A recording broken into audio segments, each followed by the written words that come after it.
y comenzamos. Perfecto. Bueno, profe.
Buenas tardes, ¿me escuchan? Buenas tardes. Sí, sí. Bueno, les pido por favor que en la medida de sus posibilidades prendan las cámaras, se muteen y luego, si tienen alguna pregunta, se desmutean y directamente intervienen y me hacen la pregunta sin ningún tipo de inconveniente. Lo que no se vaya entendiendo, ustedes directamente toman la palabra, me preguntan y lo volvemos a explicar sin ningún tipo de inconveniente. Bueno, esperé hasta las 5 de la tarde, me dijeron que ustedes ya estaban avisados, que bueno, la idea es poder darle una clase a las dos comisiones juntas, teniendo en cuenta que la comisión que viene después son muy poquitos. Entonces la idea fue poder tener a todos los alumnos juntos y poder hablar del delito de los delitos que hoy vamos a ver en clase, eh, abarcando a las dos comisiones. Bueno, en el día de hoy lo que vamos a hablar son delitos contra la fe pública. En definitiva, cuando hablamos de fe pública, estamos hablando que el objeto de protección es una categoría jurídica, si se quiere, de carácter difuso, colectivo, que tiene incidencia en las relaciones de tipo macrosociales. La fe pública es la creencia, es la fe en que las personas depositan sobre ciertos instrumentos a los cuales consideran necesarios para el desarrollo de la vida social, y a su vez esos instrumentos sirven al mismo tiempo como medios probatorios. ¿Medio probatorio de qué? De la realidad que contiene el documento. Es por eso que la fe pública posee dos componentes: confianza por un lado y prueba por el otro. Cuando hablamos de confianza, estamos hablando de que están constituidas por el crédito público hacia determinados signos, objetos, determinados instrumentos estatuidos por la ley. Y cuando hablamos de prueba, porque digamos, estos objetos, signos o instrumentos son medios probatorios de la realidad que están representando. Cuando ustedes lean el capítulo 12 del Código Penal, van a ver que tiene tres títulos distintos. El primero refiere a la falsificación de moneda, billetes, título del portador y documento de crédito. El segundo, a la falsificación de timbres y marcas. Y el tercero, que es el que vamos a ver hoy, se refiere a la falsificación de documentos en general, y va del artículo 292 al artículo 299 inclusive.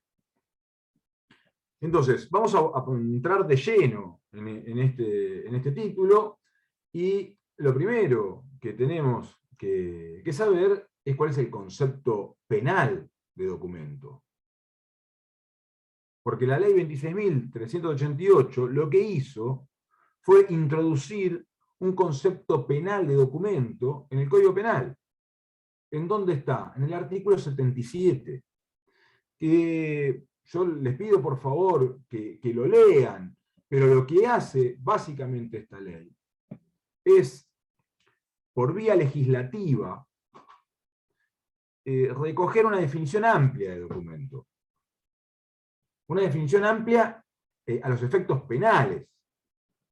Entonces, cuando hablamos de documento, comprende tanto al soporte escrito, es decir, al documento papel, pero también al digital, electrónico, es decir, que recoge las nuevas tecnologías al momento de conceptualizar digamos, la idea de qué significa documento para el derecho penal.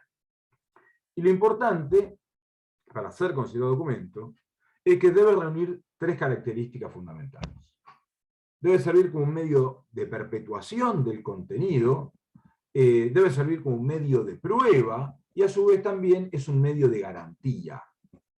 Ahora, cuando yo hablo de medio de perpetuación del contenido, me estoy refiriendo a que el documento se manifiesta mediante un soporte material. ¿Qué significa esto? Que el documento tiene que tener un soporte físico, de manera que pueda perpetuarse, que pueda durar tanto en el tiempo como en el espacio. Entonces, van a quedar excluidos del concepto de documento todas aquellas expresiones orales, por ejemplo, que carecen de un soporte material, como también todas aquellas declaraciones que no tienen durabilidad. ¿Quién no ha hecho algún tipo de escritura en la arena? Pero ¿cuánto va a durar esa escritura en la arena? Hasta que sople el viento y la borre, o hasta que suba la marea y sea tapada por el mar. Lo mismo si hago una escritura en la nieve, pasa algo similar. Entonces, no sería documento producto, que no es un medio idóneo para perpetuar el contenido de lo que yo quiero transmitir. A su vez también, la segunda característica de tu documento es que debe servir como medio de prueba. Entonces, el documento debe estar destinado a ingresar en el tráfico jurídico y tener eficacia probatoria, de poseer por sí mismo el documento aptitud probatoria.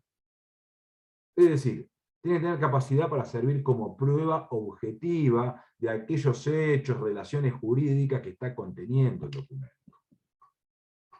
Y cuando hablamos de que debe ser también un medio de garantía, nos estamos refiriendo a que el documento debe ser siempre la expresión de la voluntad de alguien en concreto, de una persona determinada.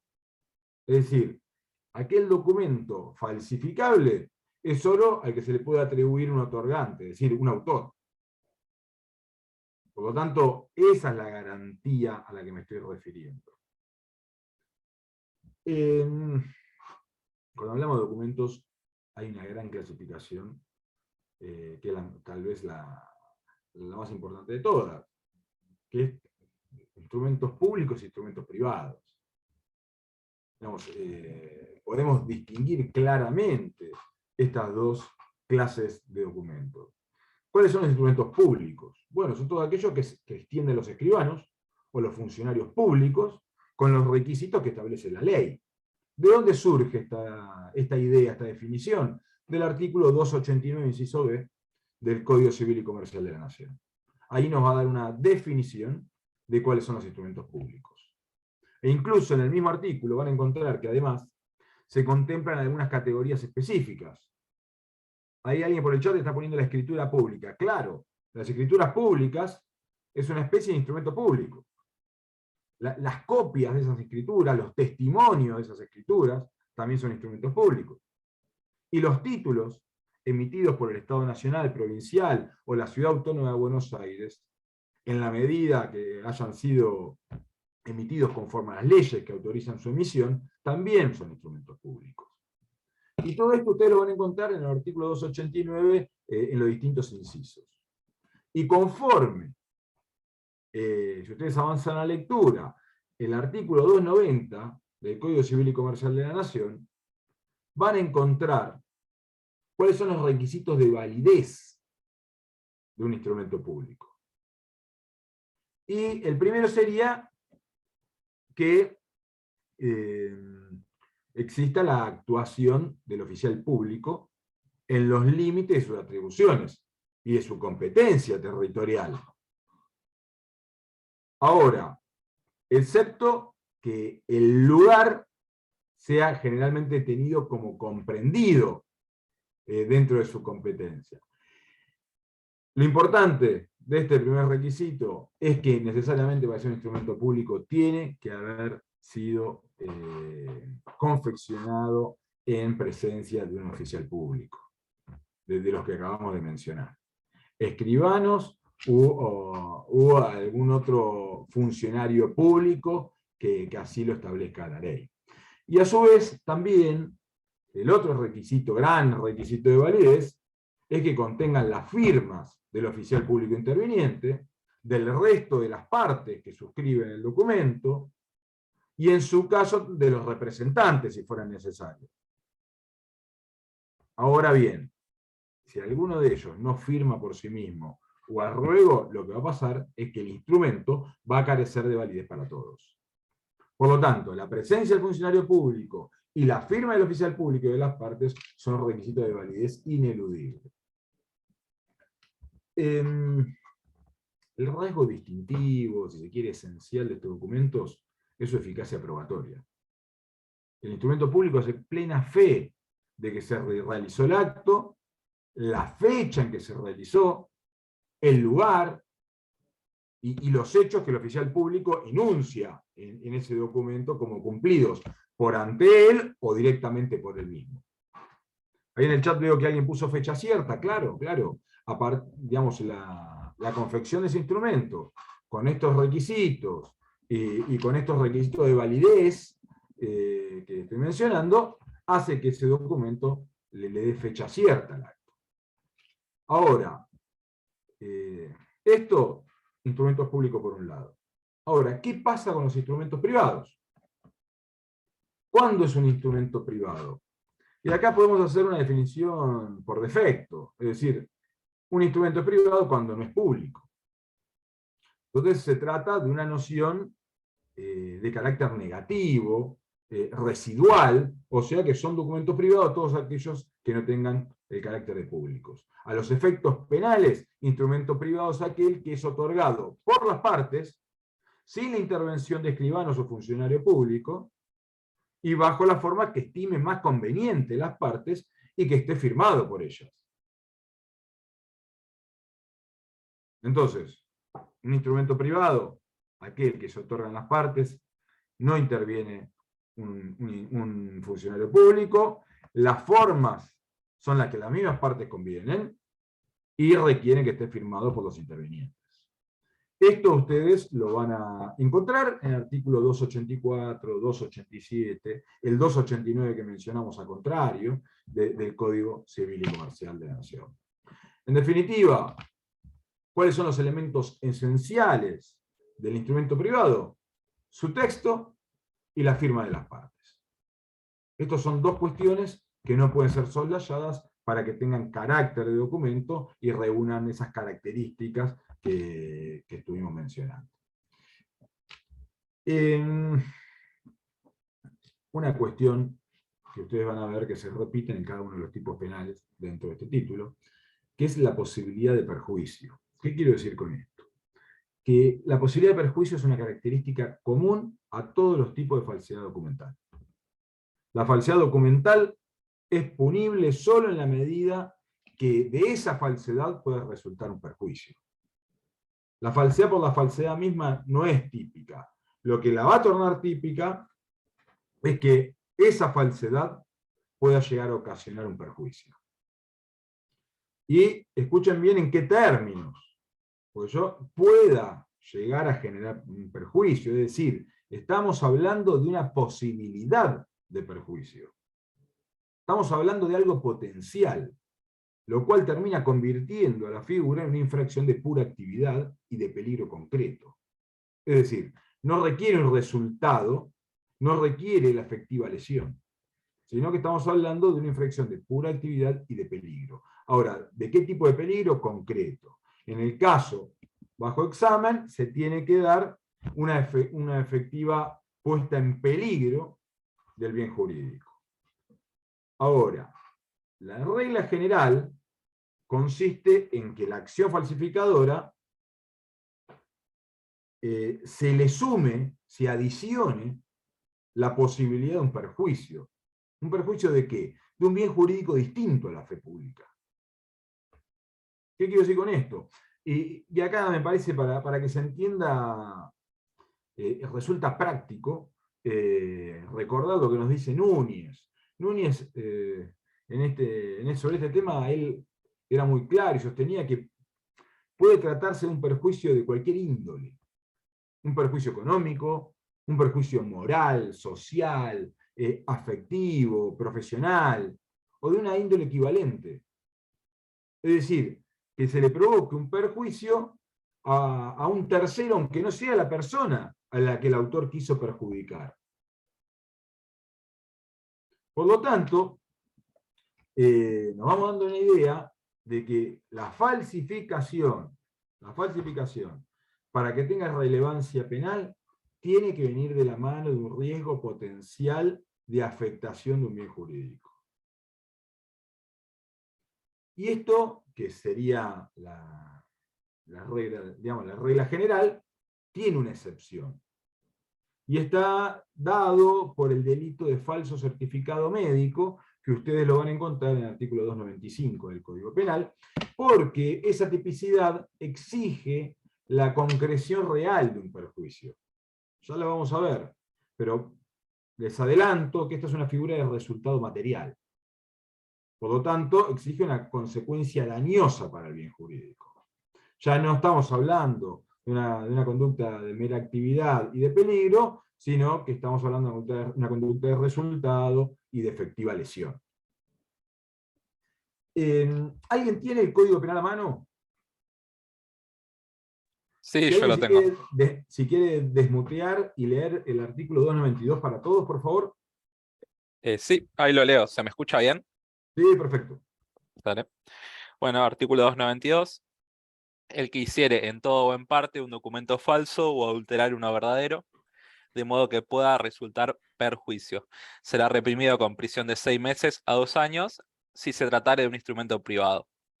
Si el documento falsificado o adulterado fuere de los destinatarios a acreditar la identidad de las personas o la titularidad del dominio o habilitación para circular de vehículos automotores, la pena será de 3 a 8 años. Para los efectos del párrafo anterior, están equiparados a los documentos destinados a acreditar la identidad de las personas, aquellos que a tal fin se dieren a los integrantes de las Fuerzas Armadas, de Seguridad, policiales o penitenciarias, las cédulas de identidad expedidas por autoridad pública competente, las libretas cívicas o de enrolamiento y los pasaportes, así como también los certificados de parto y de nacimiento. Bueno, entonces, vamos a empezar a desmenuzar este tipo penal. Vamos a encontrar como acción típica que el delito consiste básicamente en dos acciones típicas distintas. Por un lado, hacer en todo o en parte un documento falso, y por el otro, adulterar uno verdadero. ¿Qué significa hacer un documento falso? Significa crearlo, fabricarlo, confeccionar un documento, atribuírselo a una persona distinta al verdadero otorgante. El documento falso puede ser creado en su totalidad o solo una parte del documento. Entonces, en los casos de falsedad total, debe haber una creación completa del documento que se atribuye a una persona distinta del sujeto que lo otorgó. Es decir, que existe una alteración de sus elementos esenciales y signos de autenticación que debería tener el documento. Mientras que en la falsificación parcial se incluyen solamente algunas manifestaciones digamos, que el verdadero otorgante no realizó. Una cosa es hacer todo el documento falso y otra cosa es solamente una falsificación parcial. Y por el otro lado, la adulteración de un documento verdadero implica la existencia de un documento auténtico, es decir, tengo que estar en presencia de un documento genuino, pero que va a ser falso en su significación. Es decir, el autor trabaja sobre un documento existente, verdadero, genuino, pero le introduce modificaciones al tenor del documento.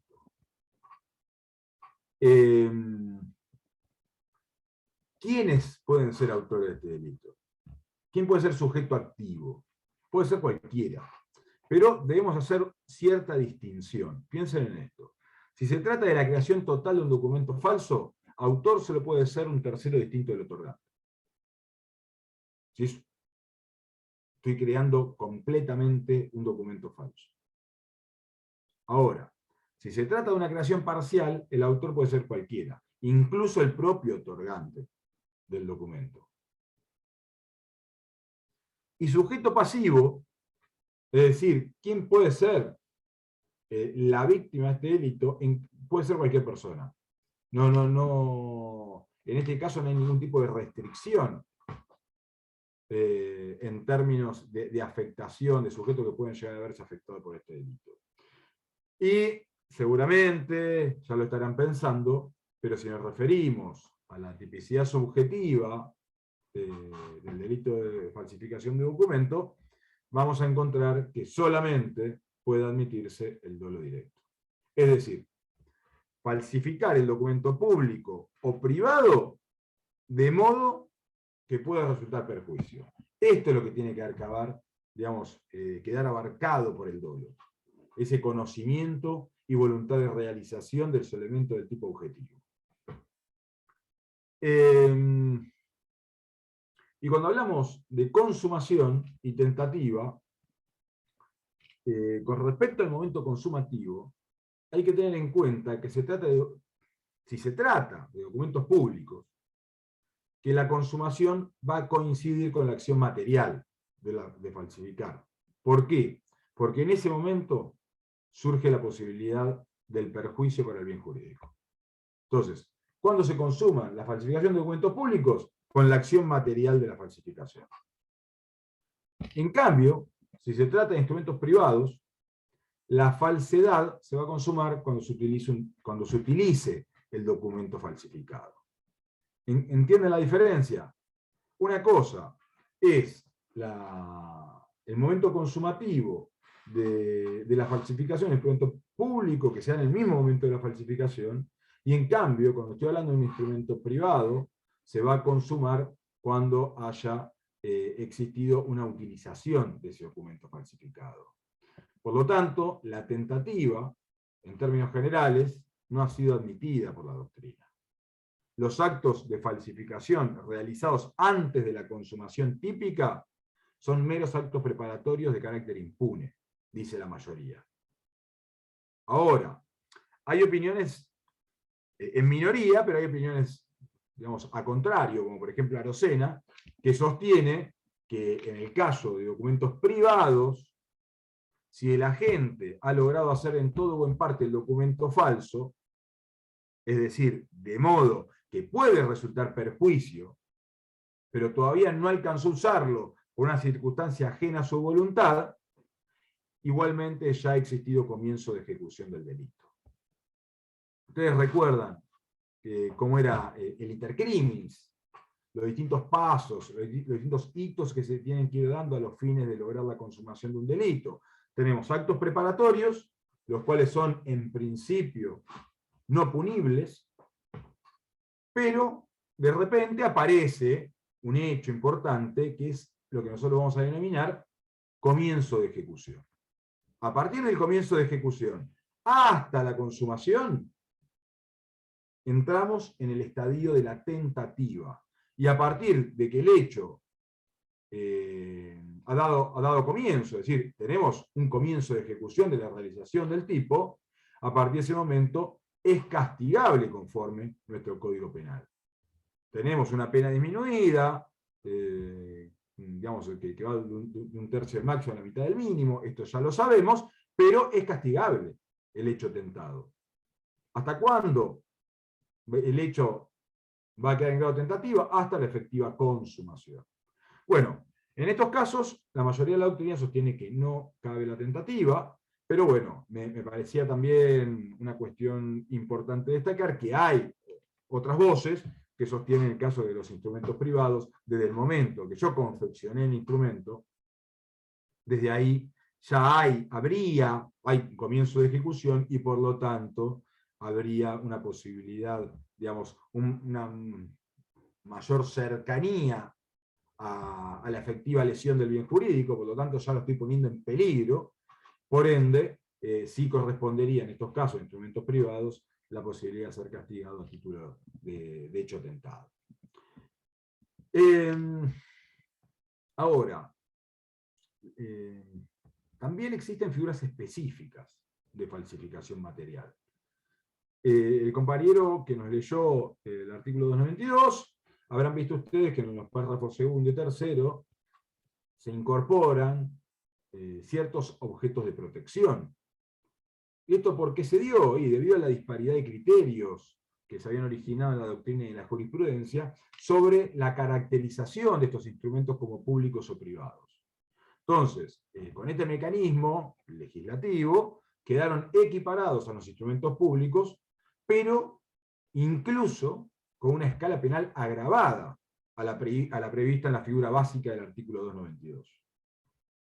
Entre documentos destinados a acreditar la titularidad del dominio o habilitación para circular de los automotores que menciona el Código, el 292, se encuentran los documentos expedidos por el Registro Nacional de la Propiedad Automotor. Cuando hablamos digamos, cuál es el documento que va a acreditar la titularidad de dominio, es el título del automotor. Entonces la falsificación de un título tiene una pena agravada. Como así también la falsificación de aquel documento que habilita para circular, que no es ni más ni menos que la tarjeta verde y la azul, estos instrumentos, la falsificación de estos instrumentos, van a tener como consecuencia la pena agravada, que ya va a partir de 3 años de mínimo hasta 8 de máximo. Lo mismo pasa, que tiene una pena agravada aquellos documentos que están para acreditar la identidad de un sujeto. El DNI y también aquellos que han sido equiparados, que están mencionados en el último párrafo, que también tienen la pena agravada de 3 a 8 años. Hasta ahí cerramos el primer artículo que tenemos que ver en la tarde de hoy. Y después pasamos directamente al artículo 293, que es aquel que se refiere a la falsedad ideológica. Les pido, por favor, si lo pueden leer.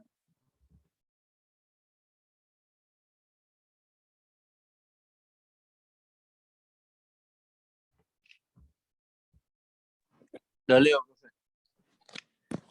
Artículo 293.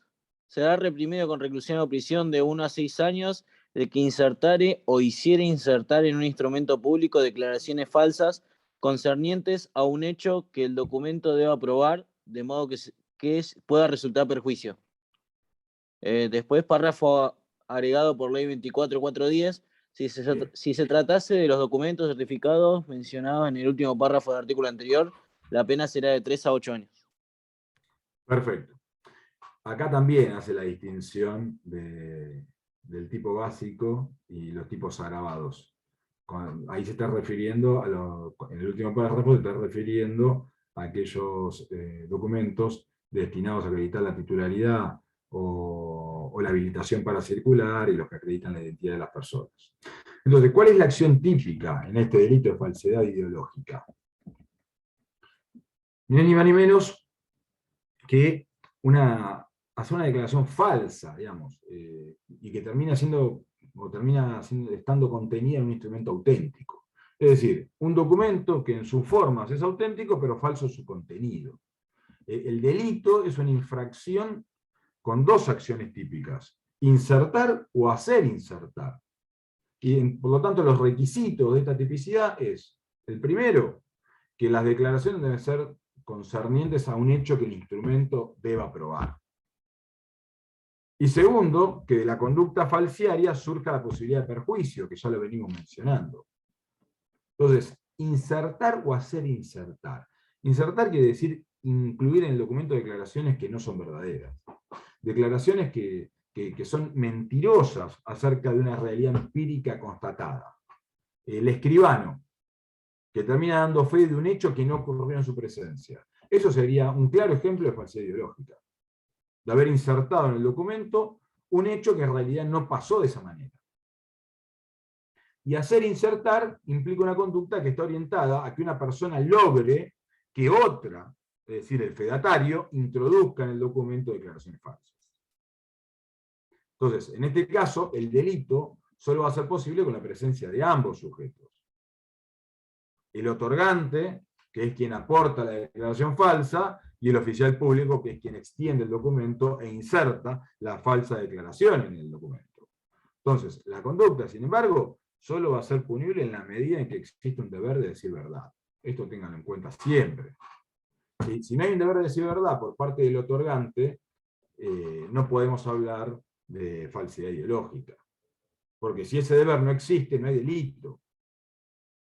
Pensemos en una declaración indagatoria, en una declaración del imputado en una causa. Los imputados no tienen la obligación de decir verdad. Nosotros sabemos que todo imputado tiene el derecho a, digamos, a no ser compelido a autoincriminarse. Por lo tanto, si declara, no está obligado a decir verdad. Sería, digamos, una incongruencia sostener que aquel imputado que declaró, se hizo el acta de su declaración, se transcribió todo lo que el sujeto dijo, en presencia del secretario, del magistrado, y en definitiva después lo podemos imputar a título de falsedad ideológica, porque hizo insertar por el otro, por el fedatario, hizo insertar en ese acta judicial algo que no era verdad, que no era verídico. Bueno, esto no funciona así. Entonces, solo va a ser punible en la medida que existe un deber de decir verdad. Téngalo presente. Y por supuesto se reitera esta idea de la posibilidad de perjuicio. Al igual que en el artículo anterior, el tipo del artículo 293 requiere como elemento objetivo que la conducta pueda resultar perjuicio para otro bien jurídico distinto de la fe pública. Con todos esos distintos ejemplos que ya dimos, ¿no? Esta idea de perjuicio en sentido amplio. Ahora, los objetos del delito, en este caso de falsedad ideológica, son los instrumentos públicos. Pensemos que cuáles eran los requisitos en este caso, de que hubiera un funcionario público, digamos, que estuviera consignando las declaraciones, digamos, lo que ha pasado delante de él, un determinado hecho, en un acta, ¿no? Ahora, ese es el principio general. Porque solo excepcionalmente la falsedad ideológica puede recaer también sobre un instrumento privado, el cual ya mencionamos, que es el caso del falso certificado médico del 295. Ahí exigían efectiva lesión. Y a su vez, este es un caso excepcional de falsedad ideológica, donde no es un funcionario público el que está extendiendo el instrumento, por lo tanto no estamos hablando de un instrumento de carácter público, sino de carácter privado. Pero no obstante lo cual, en este caso, también podemos, sería una suerte de falsedad ideológica que recae, ahora sí, sobre un instrumento privado. Pero está específicamente legislado en el artículo 295. Sujetos de este delito. Con respecto al sujeto activo, hay que distinguir. Si la acción consiste en insertar, solamente puede ser sujeto activo el oficial público. Solo el oficial público es el que tiene competencia para garantizar la expedición de documentos que gozan de fe pública. Ahora, si la acción consiste en hacer insertar, sujeto activo puede ser cualquier persona, siempre que se trate de aquella a la cual la ley le impone la obligación jurídica de declarar con veracidad, como ya les dije. Por supuesto, estamos en presencia de un delito doloso, de dolo directo. ¿Y cuándo se va a consumar? Cuando ha quedado perfeccionado el instrumento. Cuando el instrumento público se perfecciona con todos sus signos de autenticidad, se consumó el delito. Es por eso que en estos casos la tentativa no parece admisible para la mayoría. Luego viene el artículo 293 bis, que yo lo voy a pasar por alto, porque si no, no vamos a llegar a ver, digamos, otras tipicidades que son más importantes, pero les pido por favor que ustedes la lean y la analicen por su cuenta, que se dan en aquellos casos de omisión funcional de carácter culposo respecto a la vigeato, pero bueno, en estos casos se trata de un tipo compuesto, porque van a ver ustedes que demanda intervenir en la expedición de ciertos documentos, omitiendo adoptar todas aquellas medidas necesarias para determinar la procedencia lícita del ganado. Esa sería la centralidad de la tipicidad. No es ni más ni menos que un delito de omisión impropia, imprudente.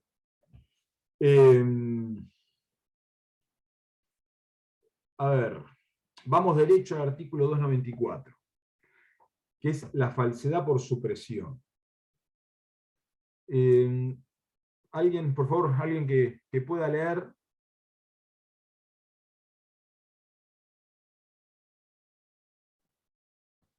¿Me Si escucha? quieren leo. Artículo Claro. 294. El que suprimiere o destruyere en todo o en parte un documento de modo que pueda resultar perjuicio, incurrirá en las penas señaladas en los artículos anteriores en los casos respectivos. Bien, entonces, ¿cuál es la acción típica del artículo 294? El delito va a consistir en destruir o suprimir total o parcialmente un documento, de modo que pueda resultar perjuicio. Entonces, ¿qué significa suprimir? Suprime el documento el que torna imposible su utilización. Ya sea porque lo oculta, porque no lo exhibe, no lo entrega en el momento que tenían que entregarlo, impide su localización. Todos estos son ejemplos de supresión.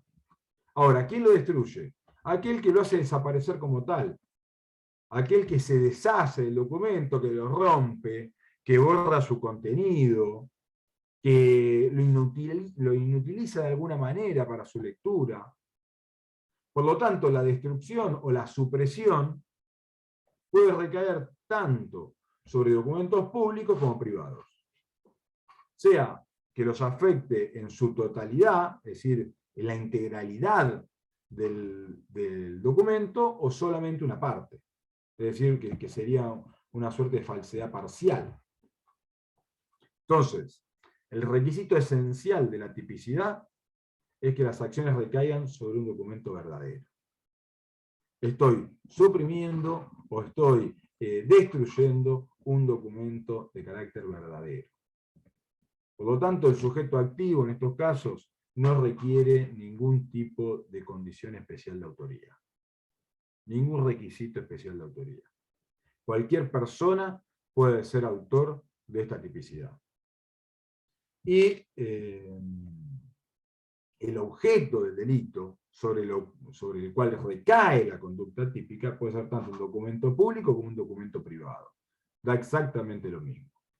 Se puede inutilizar o destruir, ya sea un documento público o un documento privado.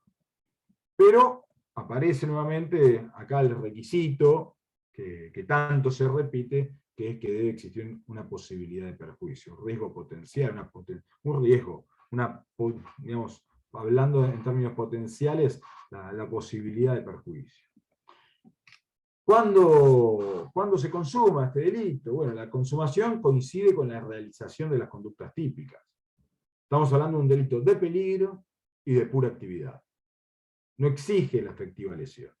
No exige un resultado. Y, como todas estas tipicidades, estamos hablando de un delito que únicamente puede ser cometido en términos de tipicidad subjetiva con dolo directo, es decir, un dolo de intención, buscando el resultado lesivo, conociendo digamos, los elementos del tipo objetivo y teniendo voluntad de realizarlo. Tengo que actuar guiado por esa finalidad de alcanzar un resultado típico, un resultado lesivo. En el artículo 295, apelo nuevamente al lector,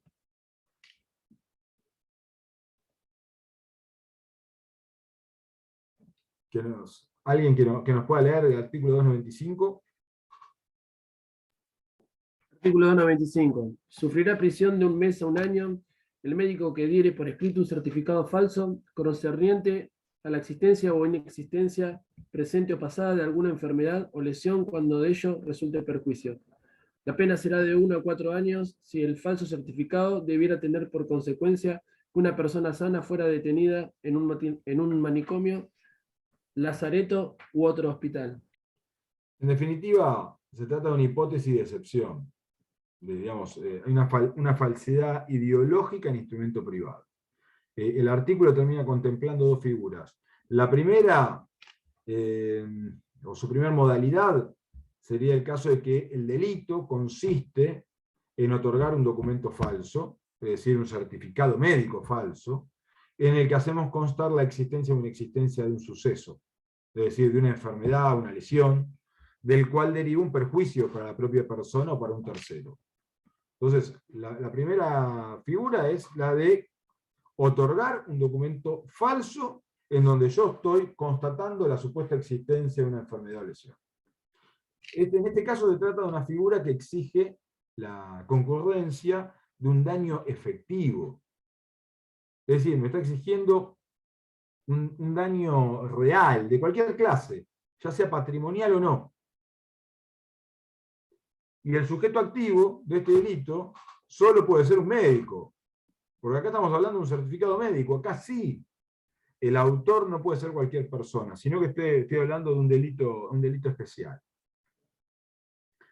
Tiene que ser un médico diplomado y que esté habilitado para el ejercicio de la profesión.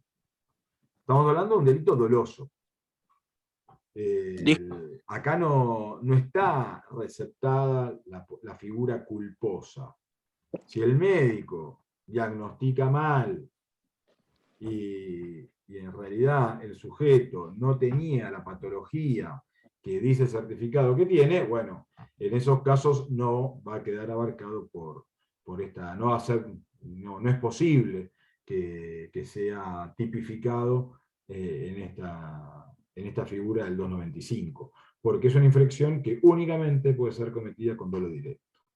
Por lo tanto, si se trata de un delito de resultado, ahí empieza la discusión en doctrina y jurisprudencia si es posible su comisión por dolo eventual. Bueno, algunos sostienen que esta tipicidad del 295 correspondería a su comisión por dolo eventual. Pero bueno, esto es una discusión en esta tipicidad, no es algo que sea pacífico en doctrina. ¿Y cuándo se va a consumar? Y bueno, se va a consumar con la producción del perjuicio, no con el mero uso del documento. Porque acá dijimos que exigía una efectiva lesión. Entonces, no solamente usar el certificado médico, sino de alguna manera haber provocado una lesión en bien jurídico. Por ejemplo, yo uso un certificado médico para no ir a trabajar, estar justificado y que me lo paguen ese día. Bueno, en ese caso va a quedar configurada esta tipicidad. La tentativa, aunque es difícil imaginar en el caso en concreto, puede resultar admisible para la mayoría de los autores. Y por otro lado, aparece una segunda figura dentro de este artículo 295, que es la de extender un certificado médico concerniente a la existencia o inexistencia, ya sea presente o pasada, de una enfermedad, de una lesión, pero que debiera tener como consecuencia que una persona sana fuera detenida en un manicomio, en un lazareto o en un hospital de otra índole. Entonces, estamos hablando, en definitiva, de una figura agravada del párrafo primero. La internación debe ser en un manicomio. ¿Y qué es un manicomio? Es un instituto de salud mental. O también habla de lazareto. El lazareto, para el que no sabe, es un lugar de internación de personas que han contraído enfermedades contagiosas o peligrosas. Antiguamente se las llamaba lazaretos o casas de cuarentena. O también cuando hablamos de un hospital, bueno, es en términos más generales, es decir, cualquier establecimiento destinado a la curación de personas. Pero en cualquier caso debe tratarse de una persona sana. Esto es, una persona que goza de buena salud y que el certificado está diciendo otra cosa. Y producto de ese certificado, la persona termina siendo encerrada, internada en alguna de estas tres tipos de instituciones de carácter curativo. Ahora, el sujeto activo solamente puede ser un médico diplomado. Acá también aparece esta restricción en términos de autoría. Y se trata de un tipo penal de peligro concreto y doloso. Es decir, que admite únicamente el dolo directo, sostienen la mayoría en este caso. El tipo subjetivo exige además la concurrencia de una determinada finalidad. Porque cuando vuelvan a releer el artículo van a ver que hay una finalidad que guía la conducta del autor, que es lograr la internación de la persona. Entonces, el dolo no solamente tiene que abarcar, en cabeza del médico, tiene que abarcar esta idea de que está extendiendo un certificado falso, donde a una persona sana estamos diciendo que es una persona enferma y que debe estar internado. El dolo llegaría hasta ahí, pero a su vez hay un ánimo determinado, un ánimo trascendente en el autor. Por lo tanto, porque, a ver, el tipo penal está exigiendo una finalidad determinada. Por lo tanto, estamos hablando de una tipicidad subjetiva que no es simétrica con respecto a la tipicidad objetiva. Acá hay una exigencia subjetiva mayor, hay una finalidad determinada que es lograr, a partir de la expedición del certificado médico falso, la internación del sujeto. Por lo tanto, ¿cuándo se va a consumar este delito? Con la realización de la acción de dar por escrito un certificado médico falso, con la intención de que una persona sea internada en alguno de estos 3 lugares consignados en el tipo penal. La tentativa también no aparece en estos casos. La mayoría sostienen que no parece admisible la tentativa. Por lo tanto, acá directamente, cuando el sujeto extiende el certificado falso con esa intención, habrá consumado la tipicidad. Bueno, 295, nos queda ver el uso de documento falso, que es el artículo 296, que son aquellos casos en donde se hace uso de un documento, un certificado falso o adulterado, y en estos casos, al sujeto, al autor, le va a corresponder la misma pena como si hubiera sido el autor de la falsedad. El que hace uso del documento le va a corresponder la misma consecuencia jurídica que el autor de la falsificación. Por lo tanto, en estos casos la acción típica va a consistir en usar un documento falso dentro del tráfico jurídico. La acción típica es la de hacer uso del documento falso, ya sea público o privado, de carácter nacional o extranjero. Digamos, lo importante acá es que sea, para que sea típico, que se haga uso del documento falso, pero de acuerdo con su destino probatorio. Digamos que el uso del documento falso o alterado es punible en la medida en que haya sido utilizado de conformidad con su destino probatorio. ¿Qué quiero decir con esto? Pensemos. Yo estoy vendiendo un vehículo, estoy transmitiendo la titularidad de ese vehículo. Y le entrego una cédula verde. En el marco de esa operación, yo le entrego la cédula verde. Bueno, podría llegar a ser un caso de atipicidad, de una cédula verde adulterada, por supuesto. Este podría ser un caso de atipicidad, porque en el marco de una operación de compra-venta, lo que va a transmitir, digamos, la titularidad es el título automotor. Es el título automotor. No la cédula verde, que en definitiva lo que está haciendo es habilitar para circular. Bueno, este es un ejemplo que se discute, porque, digamos, estos son delitos que se ventilan, cuando estamos hablando de título automotor, cédula verde, son delitos federales, se ventilan en la justicia federal. Y van a encontrar jurisprudencia que no es conteste, digamos, no va toda direccionada en un mismo sentido. Pero hay fallos que sostienen que utilizar una cédula verde para transmitir, digamos, en el marco de una operación de compra-venta, no sería una cédula verde adulterada, no sería típica. Porque, si bien estoy utilizando un documento público adulterado, no lo estoy haciendo de conformidad con su destino probatorio. No está para eso la cédula verde. Distinto sería que me paran en un control vehicular y yo muestro la cédula verde adulterada.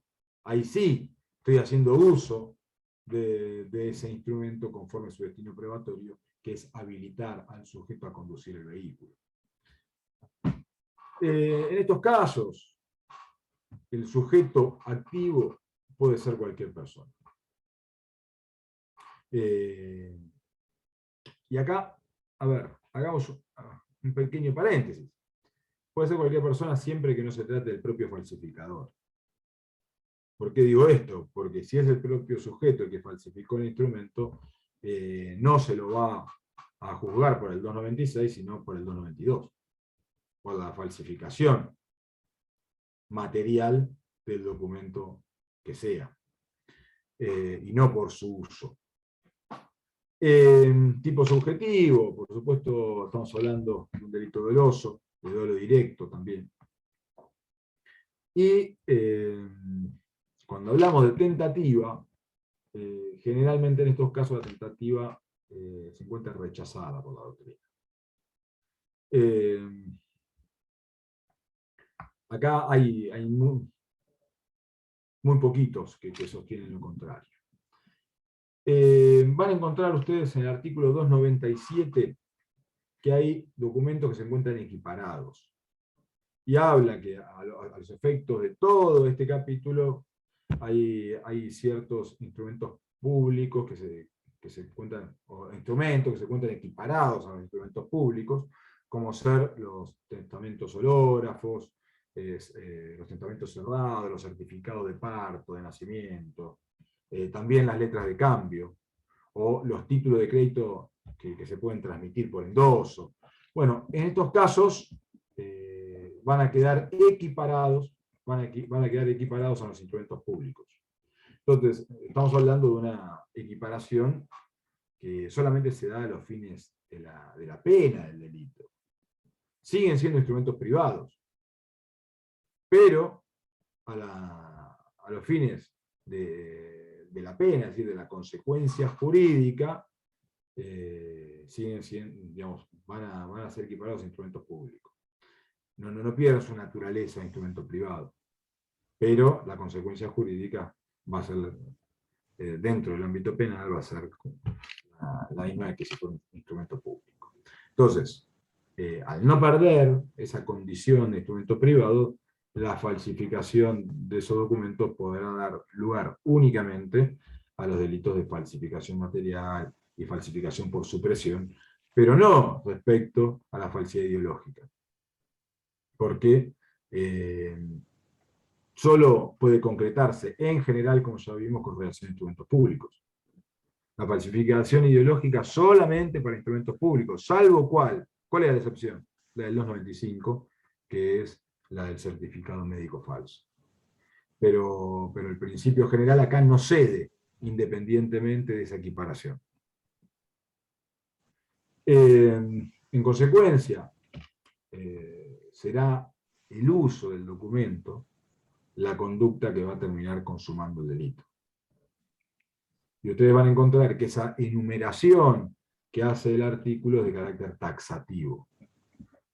Como todo en derecho penal, el principio de legalidad nos exige una máxima determinación. ¿Qué quiero decir con esto? Cuando hablamos del principio de legalidad, estamos hablando de esa fórmula en latín que decía nullum crimen nulla poena sine legem. Ahora, esa ley tiene que ser una ley previa, tiene que ser una ley escrita, y tiene que ser una ley cierta. Por lo tanto, cuando hablo de ley cierta, estoy hablando de lo que Zaffaroni denomina la máxima taxatividad legal. O lo que algunos autores españoles, como por ejemplo Mirpuch, habla de mandato de determinación. La norma penal, el tipo penal, me tiene que establecer de la manera más clara y precisa posible cuál es la conducta disvaliosa. ¿Cuál es la norma, digamos, tiene que determinar la norma prescriptiva, es decir, lo que yo tengo que hacer, o la norma prohibitiva, lo que no tengo que hacer, ya sea que estemos hablando de delitos de omisión o activos. Pero, a su vez, esa máxima determinación no solamente se tiene que dar ahí, en el contorno de la tipicidad, sino que también tiene que ser respecto a la consecuencia jurídica que le va a corresponder. Por lo tanto, cuando habla de máxima taxatividad legal, alcanza tanto a los contornos de la tipicidad como a la pena que le corresponde al delito. No puede haber un tipo penal que diga el que provoque una lesión en un bien jurídico, sin explicar más nada que esto, le va a corresponder una pena de 1 día a 99 años. Esto claramente no cumple con el principio de legalidad. Claramente vulnera. Supongamos que esa norma está en el Código Penal. Por lo tanto, es una norma que está codificada, es una norma escrita, es una norma que empieza a regir de ahora para el futuro, es decir, que cumple la exigencia de ley previa, de ley escrita, pero no cumple claramente la exigencia de ley cierta. Por lo tanto, vulneraría el principio de legalidad. Por más que sea una ley dictada por el Congreso. En esos términos, no sabemos cuál es el contorno del tipo penal y no sabemos cuál es la consecuencia jurídica. Sería un fraude, digamos, a la ley sostener que eso cumple con el principio de legalidad. No alcanza a ser una norma previa y escrita, sino que también tiene que ser cierta. El artículo 298 establece cuál es la penalidad para los funcionarios públicos, y esta disposición contempla una situación de mayor carga punitiva para los funcionarios públicos que, en abuso de sus funciones, cometan los delitos previstos en este capítulo. Y en cuanto a la penalidad, el tipo prescribe la pena conjunta de inhabilitación absoluta por el doble de la condena. Y esto es lo que generalmente ocurre en todos aquellos delitos donde los autores, los que intervienen en el hecho, son funcionarios públicos. Generalmente también, junto con la pena privativa de libertad, aparece una pena de inhabilitación para poder ejercer esos cargos públicos. Siguiendo después con el orden del Código Penal, van a encontrar también la falsedad de facturas de crédito, el artículo 298 bis. Esto es una tipicidad que creo que tranquilamente la pueden ver ustedes, pero bueno, piensen en lo siguiente. Alguien que la lea, por favor, y yo les voy a dar 3-4 tips importantes. 298 bis.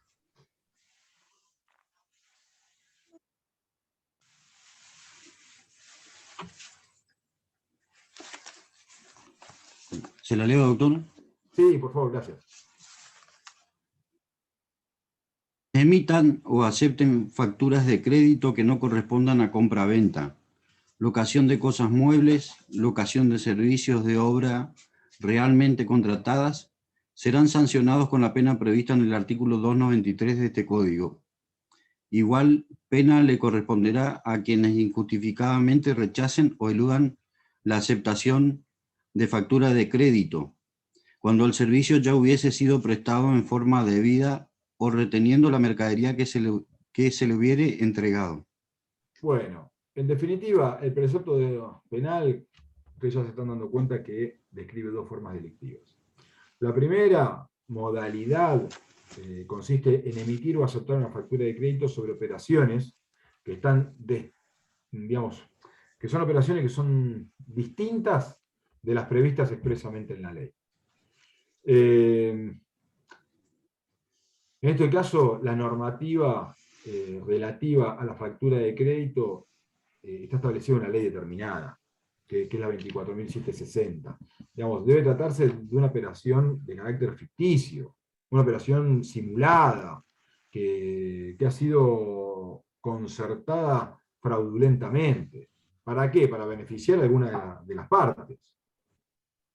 Por lo tanto, la operación va a requerir la intervención de 2 o más personas, como mínimo 2, porque la presencia del deudor es indispensable, dado que no solo debe aceptar el título obligatoriamente, sino que la aceptación es un presupuesto para el nacimiento del documento y su posterior circulación. Entonces, el sujeto activo en estos casos solo puede ser el vendedor, o el locador, que es el acreedor de esa operación y es el creador material del documento. Al que se lo denomina habitualmente emisor o librador también. Y el comprador o locatario, que es el deudor obligado al pago, y el creador jurídico o también cambiario de ese documento, que es aquel quien debe aceptar ese título. Entonces, como mínimo, tenemos estas 2 personas que tienen que estar a los fines de poder configurar esta tipicidad. Estamos hablando de un delito doloso, es un delito de pura actividad, se consuma con la realización de las acciones típicas, sin requerir ningún tipo de daño patrimonial en la víctima. Entonces, en estos casos, son supuestos en donde la tentativa no aparece admisible. En los delitos de pura actividad, generalmente la tentativa se hace difícil. Y la segunda modalidad típica que figura consiste, que es la de la segunda parte, digamos, de rechazar o eludir injustificadamente, es decir, sin motivo, la aceptación de una factura de crédito cuando ya se hubiera recibido la mercadería. ¿Qué mercadería? La del objeto de la compraventa. O cuando el servicio ya se prestó de manera debida, o fue entregada la obra o el objeto de la locación, y así todo, injustificadamente, rechazo aceptar esa factura de crédito. Bueno, la dinámica comisiva en estos casos de este tipo penal presupone la concurrencia de una operación real, es decir, de una factura de crédito emitida conforme a la ley y que represente una compraventa o una locación existente, no de carácter simulado. Y el deudor, para que se configure la tipicidad, no la tiene que aceptar o eluda su aceptación sin motivo alguno. Es decir, a propósito, sin estar amparado por algún tipo de justificativo, cuando ya recibió el servicio o está reteniendo la mercadería. Bueno, el sujeto activo solo puede ser el comprador, o el locatario, según el caso, que es quien debe aceptar la factura de crédito, digamos, correctamente emitida por el vendedor o por el locador, y si no lo hace, termina cometiendo el delito que estamos analizando. En definitiva, se trata, como en el supuesto anterior, de un delito doloso de pura actividad, se consuma con el rechazo de la aceptación y el momento consumativo es ese, se da en el preciso instante en que yo estoy rechazando injustificadamente aceptarlo. En definitiva, la tentativa, como en la mayoría de estos delitos, no resulta admisible. Y así llegamos al artículo 299, que son disposiciones comunes. A todos estos artículos que vimos, que el artículo 299 establece una pena relativamente baja, porque habla de 1 mes a 1 año, aquellos que fabrican o introducen en el país, o conserven en su poder, es decir, estamos hablando de un delito de tenencia, materias primas, instrumentos, que sean conocidamente destinados a cometer alguna de las falsificaciones que están legisladas en el Código Penal. Entonces, en definitiva, esta tipicidad se trata de una excepción a la regla general de la no punibilidad de los actos preparatorios, porque lo primero que le dije a ustedes cuando hablamos de delito de crímenes es que los actos preparatorios no son punibles. Como regla general, ¿cuál es la excepción? Cuando el acto preparatorio está expresamente legislado como un tipo penal autónomo, que sería el caso.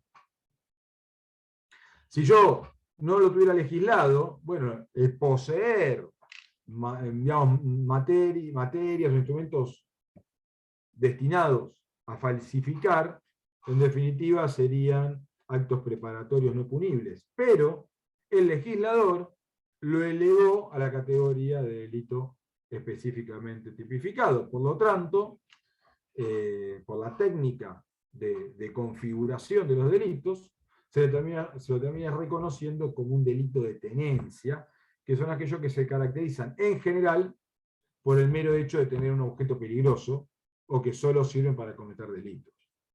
Entonces, en este caso, lo que hizo el legislador fue anticipar la barrera de punición. Ya no esperar a la efectiva falsificación o utilización de lo falsificado, sino que aparece el Estado a castigar un estadio anterior.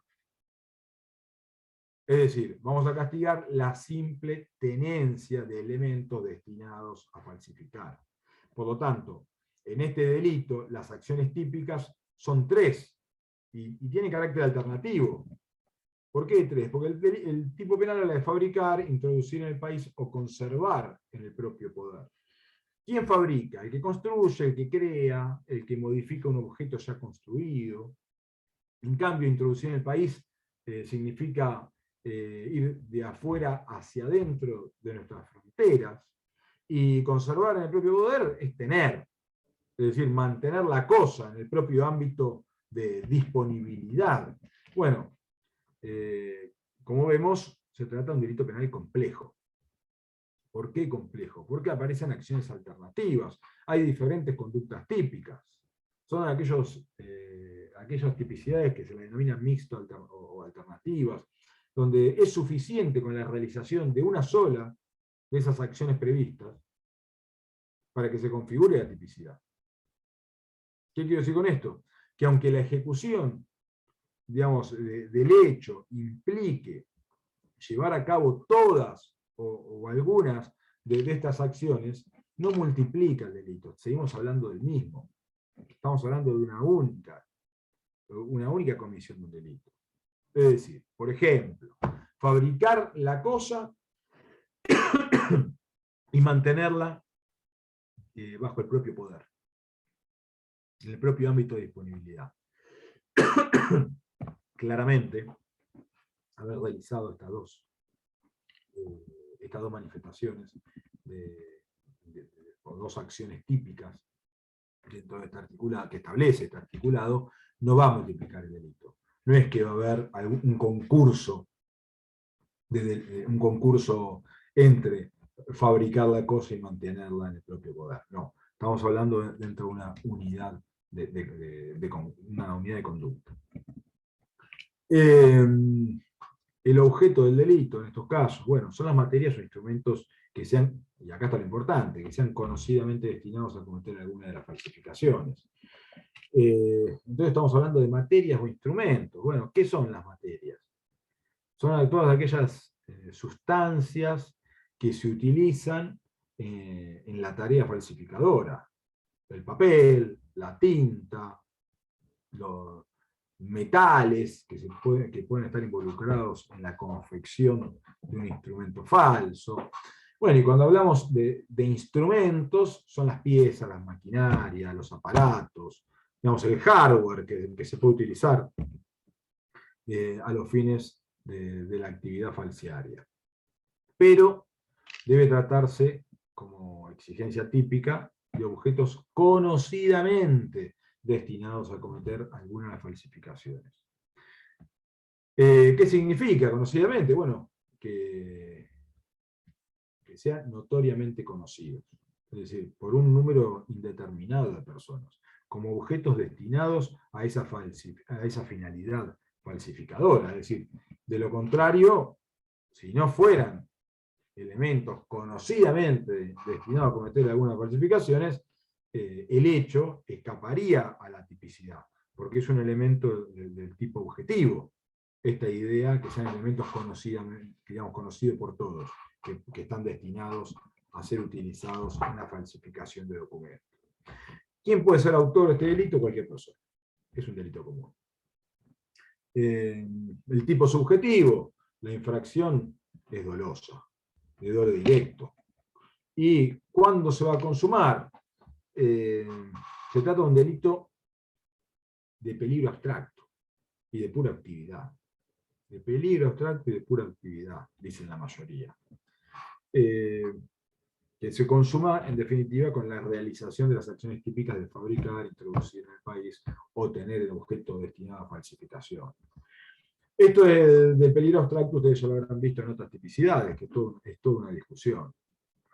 Si hablar de peligro abstracto encima, en actos preparatorios, específicamente punidos, castigados, elevados a la categoría de delito penal autónomo, si esto es aceptable o no. Porque si yo estoy diciendo que no, digamos, no voy a esperar la lesión al bien jurídico para castigar, sino que voy a armar una estructura típica de peligro, pero que incluso esta tipicidad ya no se va a dar, digamos, dentro del marco del comienzo de ejecución de la falsificación, sino que lo que estoy haciendo es castigando actos preparatorios, es decir, que en el ítem crimen están antes incluso. Cada vez me alejo más del efectivo peligro, del efectivo, digamos, del real peligro para el bien jurídico. Ya no exijo lesión, exijo peligro, y estoy exigiendo el peligro del peligro, dicen algunos. Y que esto sería inconstitucional. Por lo tanto, algunos sostienen que no se puede hablar de peligro abstracto, sino que debería exigirse también peligro concreto. Pero acá la biblioteca también no es pacífica, y sepan que hay autores de peso, de renombre, que hablan de que es un delito de peligro abstracto.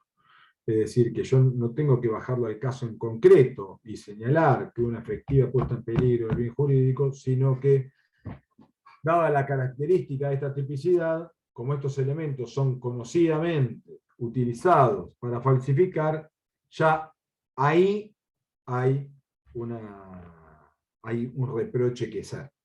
Por lo tanto, bastará con un peligro abstracto, bastará el conocimiento de que esos elementos ya tienen potencial dañoso para el bien jurídico, porque son conocidamente utilizados para falsificar documentos. Y bueno, en este caso la tentativa, algunos sostienen que la tentativa sería posible. Bueno, hasta acá hicimos un abordaje de este tercer título que va del artículo 292 al 299. Es imposible poder ver en una única clase todos los tipos penales que abarcan este capítulo.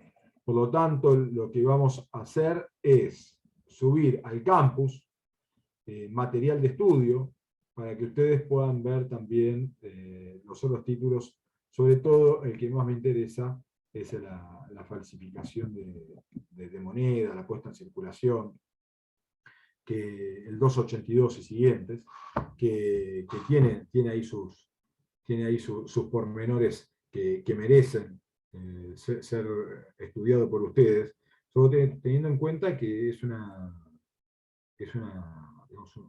tipicidad que se realiza con bastante frecuencia. Por lo tanto, ustedes, si alguien ejerce el derecho penal, seguramente pueden llegar a tener que intervenir. Que es la falsificación de moneda, billete de banco, los títulos al portador, los documentos de crédito.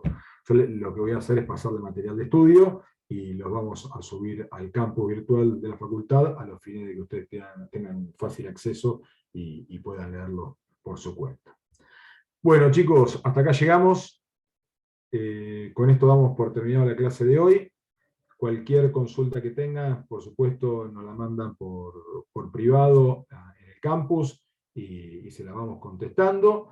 Y el día viernes van a tener la clase de casos prácticos. Como sugerencia, vayan leyendo, cosa del viernes poder hacer de esa clase práctica una clase que a ustedes les sirva para fijar conocimiento. Si ustedes llegan sin lectura, va a ser una clase más. Pero si ustedes llegan habiendo leído estas tipicidades, el viernes seguramente va a ser una clase provechosa para ustedes, donde van a poder terminar de asentar las ideas importantes de todas estas tipicidades, sobre todo teniendo en cuenta la modalidad después también que tenemos en la comisión, en la cátedra, para evaluar, que es aplicar los conocimientos en casos prácticos, en casos que habitualmente vemos en los tribunales, en la jurisprudencia. Bueno, chicos, los saludo y estamos en contacto. Gracias, profe. Hasta luego.